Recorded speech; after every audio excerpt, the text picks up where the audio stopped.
दोस्तों इस वीडियो में बात करेंगे कलह रिदान ट्रेंड्स लिमिटेड। ये एक कंपनी है जो कि एसएमई बोर्ड पर अपना आईपीओ लेकर के आई है, यानी एसएमई कंपनी है, अपना आईपीओ लेकर के आई है और ये आईपीओ से पैसा उठाने के बाद उसका क्या करेगी उसके बारे में कंप्लीट जानकारी प्राप्त करते हैं और इस कंपनी के बिजनेस मॉडल पर भी जानने की कोशिश करते हैं कि कंपनी करती क्या है और पूरी तरह से ये जानने की कोशिश करते हैं कि ये एसएमई आईपीओ अप्लाई करने लायक है या फिर इसे छोड़ देना चाहिए। चैनल पर नए हैं तो सब्सक्राइब करिए, लाइक करिए, कमेंट करिए और शेयर करना ना भूलिए। तो फ्रेंड्स, कंपनी के बारे में जानकारी प्राप्त कर लेते हैं। कलह रिदान ट्रेंड्स लिमिटेड KTL के नाम से मैं इस कंपनी को संबोधित करूंगा। इंगेज है बिजनेस में। किस तरह के बिजनेस में? Manufacturing and trading of fabric with embroidery works, यानी कि टेक्सटाइल सेक्टर की ये कंपनी है।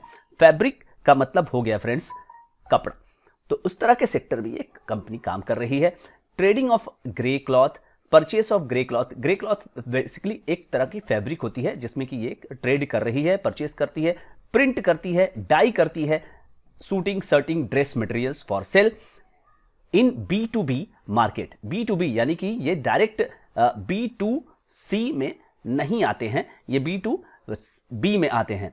Company is preparing the suiting shirting and dress material products and focus on wholesale market. First stage wholesaler है ये, जो कि डायरेक्टली सप्लाई करता है अपना मटेरियल होलसेलर को, यानी कि बड़े बड़े जो की कंपनियां हैं या बड़े बड़े जो पार्टियां हैं, इसके लिए ये प्रोडक्ट बना करके देती है। In case of embroidery segment, company undertakes the embroidery work for its own business, खुद के लिए भी करते हैं as well as on the behalf of other clients के लिए भी ये काम करते हैं। तो KTL जो है वो also gets embroidery works outsource, ये भी करती है company. Also deals in purchase and sale of grey cloth, trading का काम भी कर रही है, ग्रे क्लॉथ जो है उसके ट्रेडिंग का काम भी कर रही है, as well as suiting shirting and dress material, जो नॉर्मल चीजें हम लोगों को दिखाई देती हैं कपड़ों में, उसका भी काम कर रही है। एम्ब्रॉयडरी निटिंग में कंपनी के पास 2 मशीनें हैं। It has 2 embroidery knitting machines having capacity of 15,000 per day 15,000 metre per day का यहाँ पे इनका कैपेसिटी है। As a part of expansion of business activity and as a part of forward integration, company जो है टेक्सटाइल डाइंग और printing business unit को rent basis पे फरवरी 2018 से कर रही है, where it is carrying out the dyeing and printing of suiting shirting and dress material for its own use as well as on job work too. यानी कि printing और डाइंग का जो शूटिंग सर्टिंग का एक काम है वो रेंट बेसिस पर इन्होंने एक्सपेंशन करके अपने प्लांट में किया हुआ है। तो 2 सेगमेंट में इनके बिजनेस को आप बांट सकते हैं। एक तो हो गया एम्ब्रॉयडरी निटिंग एक्टिविटीज और दूसरा हो गया cloth dyeing and printing activities. दिसंबर 2023 तक इनके पास 277 इंप्लॉइज थे, जिसमें कि 265 कॉन्ट्रैक्ट लेबर हैं। फ्रेंड्स, अगर इसकी मैन्युफैक्चरिंग फैसिलिटी के लोकेशन की बात की जाए तो ये अहमदाबाद गुजरात में है, यानी कि अहमदाबाद बेस्ड ये कंपनी है। और इसकी जो प्रोडक्शन कैपेसिटी है, जैसा कि मैंने अभी बताया, 2 मशीनों से 15,000 मीटर पर डे है, तो यहाँ 1 लाख मीटर पर डे, जो कि वो हाउस रेंट के माध्यम से भी वो जो एक्सपेंशन किया हुआ है उन्होंने, कुल मिलाकर के इनकी production capacity 1 lakh metre per day है। दिसंबर 31, 2023 तक 12 परमानेंट इंप्लॉई इनके पास अभी हैं, जैसा कि आपने पहले भी देखा कि कॉन्ट्रैक्ट इंप्लॉइज की संख्या ज्यादा है।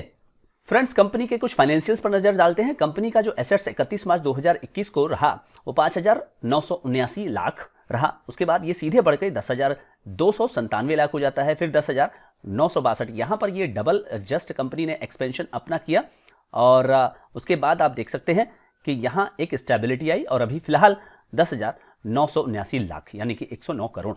रेवेन्यू की बात करेंगे तो 13,235 लाख, देन 18,290 लाख, 18,417 लाख। यहां आप देख सकते हैं कि स्टेबिलिटी आ रही है। अचानक से यहां इनका थोड़ा सा रेवेन्यू टॉप लाइन बढ़ा, लेकिन यहां 2022 से 2023 में ये इसको अधिक बढ़ाने में सफल नहीं रहे। फिलहाल ये चीज और भी आपको समझ में आएगी कि 6 महीना 2023 का भी उसी तरह से निकल रहा है और अगर इसको आप डबल करेंगे तो 16-17 हजार लाख ही यहां पे आपको दिखाई देगा। प्रॉफिट आफ्टर टैक्स की बात करेंगे 110 लाख, 246 लाख डबल होता हुआ प्रॉफिट नजर आ रहा है 2 साल में। फिर टॉप लाइन बढ़ गई, ज्यादा नहीं बढ़ी मतलब, लेकिन बॉटम लाइन ज्यादा बढ़ाने में कंपनी सफल रही। तो खर्चे काट के आप क्या दिखाना चाहते हैं, तो कहीं ना कहीं आप यहां पे कंपनी को अच्छे नंबर नहीं दे पाएंगे इस प्रोसेस में। 478 लाख यहां पर कंपनी दिखा रही है 8,434 लाख के सेल्स पे 478 लाख का प्रॉफिट आफ्टर टैक्स। तो टॉप लाइन ना बढ़े और बॉटम लाइन बढ़े तो ये एक अच्छी बात मैं नहीं कहूंगा। 2290 लाख रुपए का कंपनी का नेटवर्थ है और रिजर्व में कंपनी के पास है 1072 लाख, जो कि लगातार आप देख सकते हैं कि बढ़ता हुआ रहा है। अब जैसा कि आपने देखा कि एसेट्स जो कि 5000 लाख से 10,000 लाख हुआ, तो वो उसमें बोरोविंग्स की भी बहुत बड़ी भूमिका थी। 3145 लाख रुपए से बोरिंग हो गया 5249 लाख, देन 6105 लाख और अभी 6702 लाख। कंपनी के पास इस समय 67 करोड़ रुपए का लोन है। इस बात को आपको ध्यान देने की आवश्यकता है, जो कि लगातार बढ़ता हुआ जा रहा है। बॉटम लाइन बढ़ रही है, टॉप लाइन स्थिर है। It's a matter of concern. Return on equity report किया गया है 42%, return on capital employed 17%, debt to equity ratio as I said की काफी ज्यादा है, जो कि एक मैटर ऑफ कंसर्न है। रिटर्न ऑन नेट वर्थ 36% है और price to book value 1.51। Company ने कुछ कॉम्पिटिटर्स यहां प्रस्तुत किए हैं, जैसे कि एसपीएल इंडस्ट्रीज, काइटेक्स गारमेंट और मॉन्टे कार्लो फैशन लिमिटेड।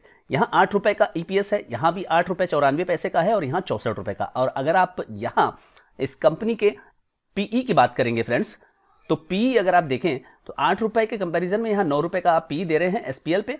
8 रुपए के कंपैरिजन में काइटेक्स में आप 26 रुपए का पीई दे रहे हैं और मॉन्टे कार्लो में 64 रुपए के पीई पर आप 64 रुपए के ईपीएस पे 10 रुपए का आप पीई दे रहे हैं। तो ये कंपनी आपको सस्ती नजर आ रही है। कुछ और फाइनेंशियल्स पर नजर डालते हैं फ्रेंड्स। पैट मार्जिन 0.84 2020-21 में, 2021-22 में 1.34 और 2022-23 में 3.62। तो पैट मार्जिन की स्थिति यहां पर सुधर तो रही है लेकिन अच्छी नहीं है। लास्ट 3 साल का एवरेज लास्ट 3 साल का जो एवरेज ईपीएस है वो है 4 रुपए 92 पैसे। प्री आईपीओ में प्राइस टू बुक है 2 रुपए 39 पैसे और एनएवी है 18 रुपए। पोस्ट आईपीओ में हो जाएगा ये हाई प्राइस बैंड पे, अगर इसको लिया जाएगा तो ये हो जाएगा 1.7 और एनएवी हो जाएगी 26.42। फ्रेंड्स अगर पी की बात करें तो FY23 पर ये हो जाएगा 11 रुपए 63 पैसे और FY24 पर ये हो जाएगा 8 रुपए 8 पैसे। तो कंपनी का जो वैल्यूएशन है वो ठीक ठाक नजर आ रहा है। फ्रेंड्स आज 14 तारीख को मैं ये वीडियो रिकॉर्ड कर रहा हूं। 45 रुपए का हाई प्राइस बैंड है। इस पे अभी फिलहाल किसी भी तरह का कोई जीएमपी ट्रेंड ओपन नहीं हुआ है। आईपीओ से जुड़ी हुई कुछ और डिटेल्स यहां पे प्राप्त करते हैं। 15 फरवरी को आईपीओ खुलेगा और 20 फरवरी तक चलेगा। 10 रुपए इस आईपीओ के जो शेयर्स हैं उसका फेस वैल्यू है और प्राइस जो है 45 रुपीज का है और एक लॉट में 3000 शेयर के लिए आपको अप्लाई करना होगा। फ्रेंड्स जो टोटल पैसा कंपनी उठाना चाहती है वो उठाना चाहती है 22 करोड़ 49 लाख रुपए और पूरा का पूरा पैसा जो है वो फ्रेश इशू में है 22 करोड़ 49 लाख और क्रेडिट अगर आपके डीमैट में हो जाएंगे तो 22 तारीख को ही होंगे और लिस्टिंग डेट जो होगी वो 23 तारीख होगी। एनएससी एसएमई पर ये लिस्ट होगा। रिटेल निवेशकों के लिए यहां पे 50% रिजर्व किया गया है। अदर शेयर्स को अदर्स कैटेगरी के लिए 50% रखा गया है। एक रिटेल निवेशक एक लॉट के लिए 3000 शेयरों के लिए 1,35,000 देने होंगे और मैक्सिमम भी उन्हें एक ही लॉट मिलेगा और एचएनआई में मिनिमम 2 लॉट 2,70,000 रुपए। प्रमोटर्स की बात करेंगे तो निरंजन अग्रवाल, आदित्य अग्रवाल और सुनीता देवी अग्रवाल ये इस कंपनी के प्रमोटर हैं और 96% इशू के पहले इनकी होल्डिंग थी जो घट करके हो जाएगी 68%। अब देखने वाली बात यह है कि ये इस पैसे का करेंगे क्या। कंपनी ने कहा है कि इस पैसे का प्रयोग वर्किंग कैपिटल रिक्वायरमेंट के लिए होगा, जनरल कॉर्पोरेट पर्पस के लिए होगा और पब्लिक इशू का जो एक्सपेंस है उसको कवर करने के लिए होगा। यानी कंपनी अपने ऑपरेशंस को आगे बढ़ाने में इस पैसे का प्रयोग करेगी, न कि लोन चुकाने के लिए। तो फ्रेंड्स सवाल यह है कि लिस्टिंग में जाए या फिर लॉन्ग टर्म के लिए जाए। लिस्टिंग में जाने के लिए सबसे पहले आपको डिमांड एनालिसिस कर लेनी चाहिए कि किस तरह से क्या इस शेयर की किसी भी प्रकार से मार्केट में डिमांड है। मैंने आपके सामने इस कंपनी के पूरे वैल्यूएशंस को रखा, पूरा आपको बिजनेस बताया और वैल्यूएशन बताया। बिजनेस में यहां कंपनी का बिजनेस जो है वो टेक्सटाइल सेक्टर में बिलोंग करता है, जो कि काफी ज्यादा अब बहुत ज्यादा उसमें देखिए मार्जिन होता नहीं है, कंपटीशन उसमें होता है। पैट मार्जिन से ये स्थिति आप वहां पे देख सकते हैं। और कंपनी का जो रेवेन्यू है, इस कंपनी की अगर बात करेंगे, केवल इसी कंपनी की अगर बात करें तो इसका रेवेन्यू आप देखिए कि स्टेबल है, बहुत बढ़ नहीं रहा है और उसके बावजूद भी आप देखें कंपनी जो है वो पैट को बढ़ाते हुए चली जा रही है, यानी कि आपकी सेल्स तो नहीं बढ़ रही लेकिन आप खर्चे दिखा करके किसी तरह से, जो कि मेरे ख्याल से इस कंपनी के लिए, केटीएल के लिए एक मैटर ऑफ कंसर्न हो जाता है। अब मैटर ऑफ कंसर्न को उन्होंने जो है छिपाने की कोशिश की है, तो इस चीज को हमें भूलना नहीं है कि इस कंपनी में थोड़ा सा मैटर ऑफ कंसर्न, एक प्रॉब्लम की स्थिति यहां पे है। तो टेक्सटाइल सेक्टर मुझे पर्सनली उतना अट्रैक्ट नहीं करता।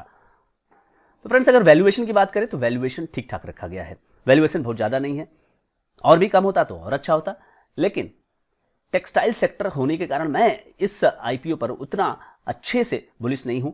लिस्टिंग हो चाहे लॉन्ग टर्म, अगर मुझे अपना पैसा पार्क करना होता तो मैं बिल्कुल यहां पर इंटरेस्टेड ना होता। किसी भी प्रकार का कोई एक्शन लेने के पहले फ्रेंड्स आपको अपने फाइनेंशियल एडवाइजर से जरूर संपर्क करना चाहिए और उसी के बाद ही कोई एक्शन ले। ये आईपीओ टेक्सटाइल सेक्टर में है जहां पर कि काफी ज्यादा कंपटीशन होता है, और साथ ही साथ यहां पे कंपनी की स्पेसिफिक परफॉर्मेंस की बात करें तो वो क्वेश्चन मार्क हो जाता है, जहां पर कि टॉप लाइन यानी रेवेन्यू बढ़ नहीं रहा, लेकिन नीचे से आपको पैट बढ़ता हुआ नजर आ रहा है, जो कि ठीक बात नहीं कही जा सकती। फंडामेंटल एनालिसिस की बात अगर करें तो ठीक बात नहीं कही जा सकती। दूसरी तरफ जीएमपी ट्रेंड में भी यहां पे कुछ ज्यादा दिखाई नहीं दे रहा है, कुछ ज्यादा क्या, कुछ भी नहीं दिखाई दे रहा है। तो इसलिए ना ही लिस्टिंग इन और ना ही मैं यहां पर लॉन्ग टर्म के लिए जाने की कोशिश करूंगा। जबकि यहां पे जो इन्वेस्टर्स जो काफी ज्यादा रिस्क लेना चाहते हैं वो मीडियम टू लॉन्ग टर्म में जाने की कोशिश कर सकते हैं। वैसे जो भी वो कुछ करें अपने फाइनेंशियल एडवाइजर से समझ कर ही करें। वीडियो अच्छा लगा तो लाइक करिए, शेयर करिए, सब्सक्राइब करिए। Thank you so much.